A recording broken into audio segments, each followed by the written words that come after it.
Fostex. Why are you so pretty? Between the 610s, the original non-anything but mahogany X100s, and then the ebony. I mean, did they just own all the beauty in the headphone world? Yeah, I thought those are pretty nice. So these are the Purplehearts. The last of the trinity that I have tested. So now I have heard all of the X100s. I want to thank the person who sent these in to complete that. Now, the woods are all different. And the pricing is sort of the same. $400, $450, it goes up and down. And you get the basic Fostex package of the vacuum cord to the 1/4 inch, to the attached wire. The headband is exactly the same on all of them. It says Purpleheart there. The wood is purple. I mean, can you... Maybe if the sun was out, you could appreciate the grain in that. Because it is gorgeous. It's got standard Fostex pads.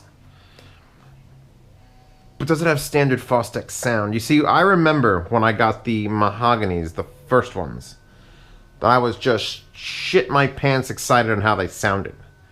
It was like, oh my god, the information is all there being shoved into your ears, and it's great, because no other headphone seems to do that. They always want to go wide. And then I got the ebonies. And the ebonies sort of like... didn't do that. They calmed down. They stepped back. They went a little wider. And as far as I was told back in the day, the mahoganies, the ebonies, and the Purplehearts and the ebonies were the same headphone with just different cups, different woods, different densities of wood, and no other tuning involved. I can't see that being possible. Because from the mahoganies to the ebonies was like a shock. And now from the ebonies to the Purplehearts is like a shock. Because we're getting right back to that original mahogany sound where it's just not very wide soundstage, but all that details sort of just... These might be a little bit warmer. Again, I'm going off memory now from the mahoganies. So I'm not going to compare these to the ebonies much. Because those were different. Those would be more compared to the 610s. A little more neutral, a little toned down. These are not toned down at all. These are toned right the fuck up. God damn, touching it with my fingers is just buy a rag. Keep the red rags on the right speaker and the blue rags on the left speaker, or I'm gonna go insane more than I have. So how do they sound? Bass. Just go watch my mahogany review. I'll link it in the description.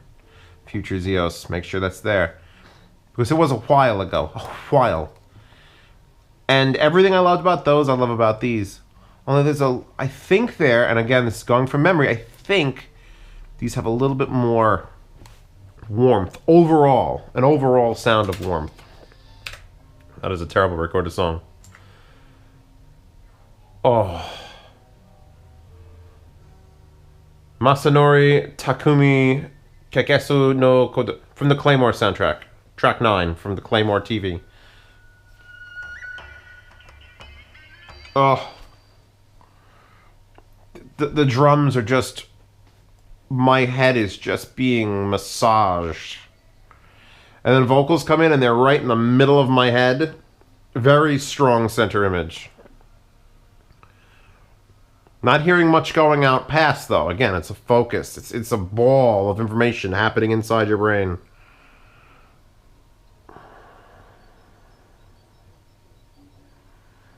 I gotta change tracks. I'll listen to this all day. CeeLo Green, Bright Lights, Bigger City. That's a song I never heard before.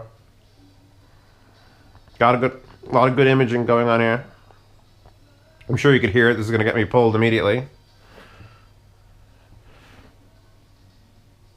Oh yeah, these are enjoyable headphones. Absolutely 100%. In fact, if I had anything bad to say about them... These snap out? Yeah, they do. It would be just this. The pads are stock Fostex. And I don't hate stock Fostex pads. I just don't think that they are big enough. I mean, because like, they look, fucking look at them. Look at them. Look at me. That's what they say. But I mean, you just, for the money you're paying for them, and this goes all the way from the 610s to every one of the X100s to the old 600. You know, this is what they're giving you, and this is what it could be. You know, like a space. They just feel. Now that I've been through the ringer with all these headphones, I understand that, you know, you can do better than stock. A lot better than stock. On most headphones. Now, I tried this with the flat ones. Now I'm going to try it with the angle ones. These are... I borrow your ring? Thank you. These are the HM5. No, that's not one. That's one. These are the HM5 sheepskin angled. And these are the HM5 sheepskin flat. And, of course, memory foam. Because you could do that. Oh, come back to life. As a kid, that would have been the coolest thing ever.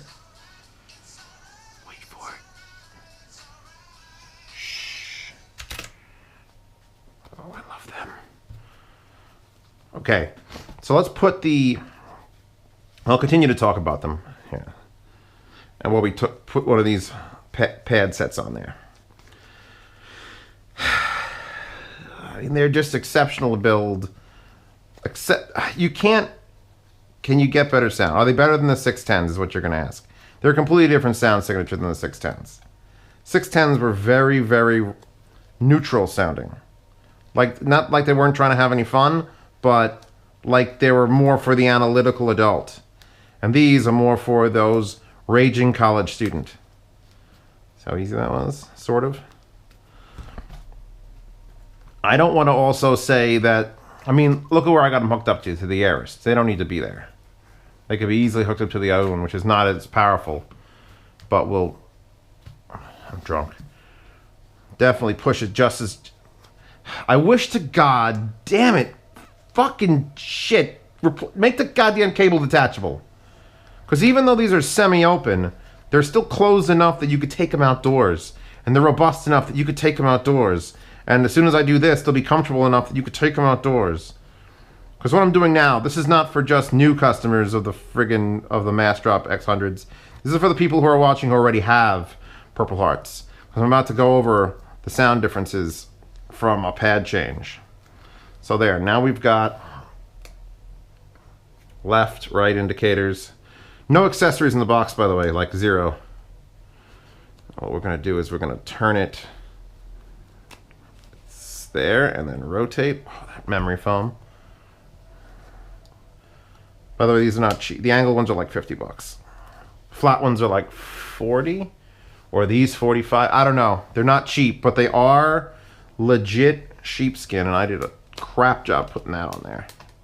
There we go. There. Doesn't that seem better? I know it seems better. Oh, comfort. Comfort, number one. How's it sound? If you care how it sounds, then you should probably care if you can wear them.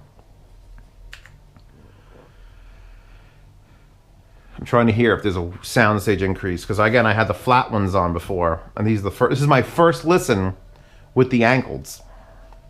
Doing this live. It's too quiet.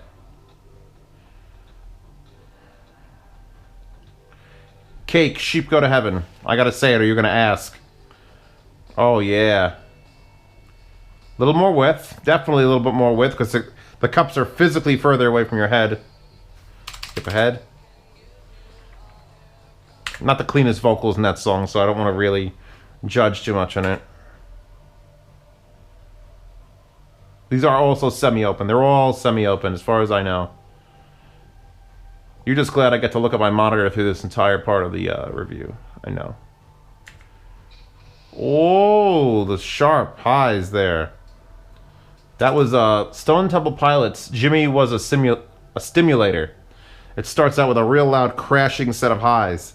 and it sort of like threw me a bit because I hadn't heard quite that much intensity in the highs. I would have to go back to the stock pads, listen to that again to know if it is as but then the low end comes on, and guess what? Oh, it might actually smooth the bass out. Oh, that song sucks. Holy shit, that was terrible. Don't listen to that. That was terrible.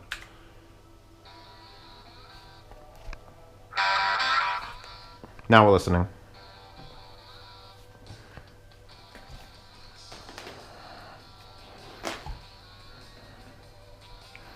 All right, you know what? From the day I was born, the nurses all gathered around. All right, these are now a required mod for anyone who owns Purplehearts or Mahoganies. I'm going to say this. I didn't have, you know, pad swapping dreams and aspirations and giant piles and boxes back then. Or I would have probably, you know, I've come to respect, like, okay, yeah, these are good. No. Real pads. If you're spending $400 on headphones, spend $50 on pads. If you're spending $40 on headphones, spend $50 on pads. Right? I don't give a shit how little you're spending on headphones or how much you're spending on headphones. If they're not comfortable, there's no point. And so, okay, so it increases the comfort. Does it ruin the sound? No, it makes it better. They sound so much better. Not so much better, but fuck, they sound better. There's you get that spit. It's a big volume of air change. That one's ruined.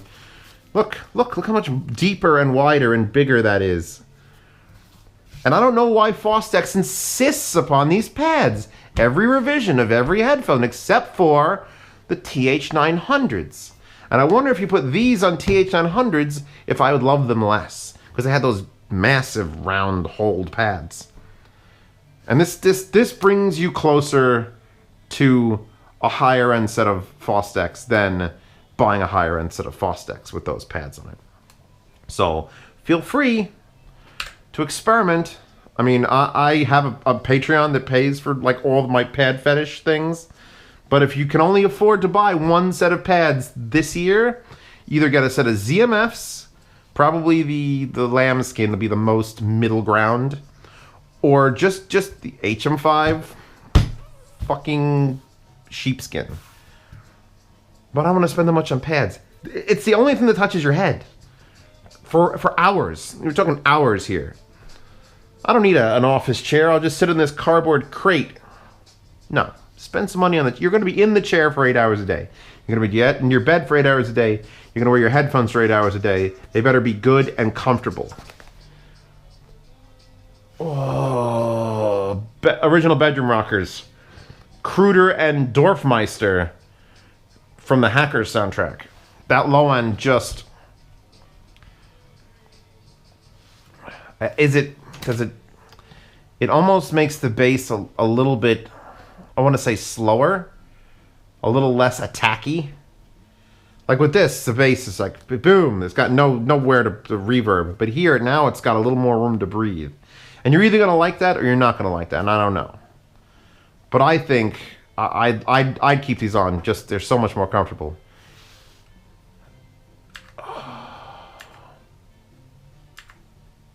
Beef oven. Holy shit. All right, there you go. Perfect. Beethoven, Gross Fuge in B flat major, Op 133, from the Copying Beethoven soundtrack. Just had a violin start way back there, just forever behind me, and the soundstage was not possible with the stock pads. So yeah. An improvement all around. I'm glad I did it on video, because now you know how easy it is. It's a matter of twist, and peel, and shove, and lift, and twist, and done. So, Purplehearts, they don't come on mass drop all the time. I kind of want to set now. No, I don't want to buy, I want to save up TH-900s one day. One day I'll have them. And besides, I'd have to convert these to removable cable. I couldn't couldn't. I'd have to change it. But my God, they're fingerprints again. All right, I have to stop the video now and clean these and keep cleaning them and then pack them back up and then I approve of this message. And those messages, those huge messages, are approved.